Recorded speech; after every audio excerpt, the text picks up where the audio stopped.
इसमें जिनको इन चीज़ों का विचार नहीं रहता है, ये लोग यदवा तदवा प्रवृत्ति करते हैं और यदवा तदवा प्रवृत्ति करके अपने कार्बन शरीर की स्थिति बहुत मजबूत कर लेते हैं।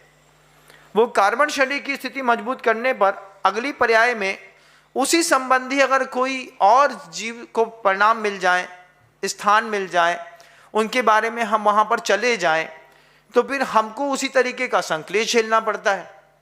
महाराज आप बता रहे हैं, सबसे पहले मैं आपको लक्षण बता रहा हूँ कि किसका कैसा लक्षण है।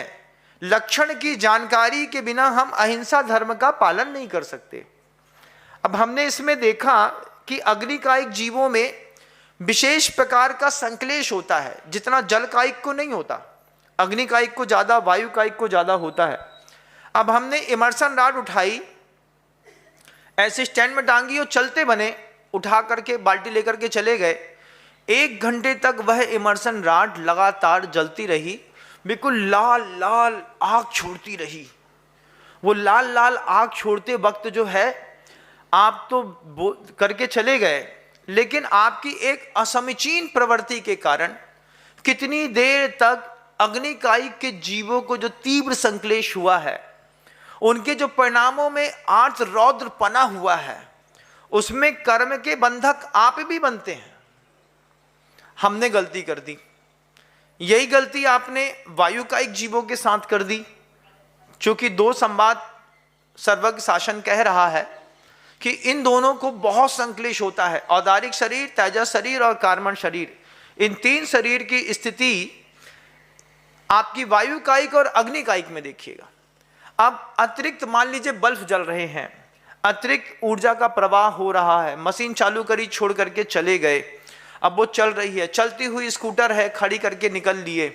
एसी चालू है, एसी चालू है, एसी चालू में सो रहे थे तो ठीक है, उठे और उठ के बाद चलता एसी छोड़ करके, भैया कमरा ठंडा रहने तो अभी पापा आएंगे, उसको ठंडा करना चाहिए। उनके चक्कर में आप छोड़ के चले गए। कभी आपने एसी के उस ब्लोअर के पीछे जाकर के एसी की मशीन देखी है? जितना ज़्यादा आप गर्मी में एसी में ठंडे रहते हैं, वो मशीन का डिब्बा उतना ही ज़्यादा भाप छोड़ता है, गर्म रहता है। और उसमें कई बार जो मच्छर होते हैं वो उसके पास जाते हैं और मर जाते हैं। छिपकली अंदर घुस जाती है और वहीं पे आपने चालू कर दिया, वो निकल नहीं पाती है, वो वहीं पर मर जाती है। चूँकि हम जैन शासन के लोग, हमारा धर्म अहिंसा है, हम पहले किसी भी जीव का लक्षण समझ लें, तो लक्षण समझने पर हमको अहिंसा धर्म का पालन करने पर बड़ी सहूलियत होती है। गुरुवर ने कहा, दर्शन और ज्ञान के बाद असली क्षेत्र तो चारित्र का है। तुमको कोई बात समझ में आ गई, तुमने उसको ज्ञान ले लिया, तुमने उसकी दर्शन की स्थिति समझ ली, अब उसके बाद तुम उसको इंप्लीमेंट नहीं करते हो, तो फिर तुम्हारी अगली गति भी वैसी होने वाली है। हल्की हवा में बैठना अलग वस्तु, प्रयास क्या करना, मकान का स्ट्रक्चर ऐसा बनाना है जिसमें चारों तरफ से हवा और प्रकाश बहुत अच्छा आता रहे। मकान बनाते हैं करोड़ों रुपए का, लेकिन करोड़ रुपए के मकान मजबूरियों में बनते हैं। अब महाराज 15 बाई 25 का एक प्लाट था, उसी में मकान बना लिया, रेल के डिब्बे जैसा बन गया। इस तरफ भी दीवार है, इस तरफ भी दीवार है, पीछे भी दीवार है। अब 3 तरफ दीवार है, आगे बस का थोड़ा सा फ्रंट मिला है महाराज।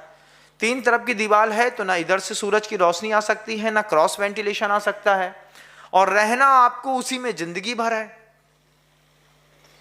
जब आप उसी में जिंदगी भर रहेंगे तो उसमें आपको आपकी बॉडी चिल भी चाहिए, क्योंकि भारत की भौगोलिक स्थिति ऐसी है कि 8 साढ़े 8 महीने यहाँ पर गर्मी पड़ती है।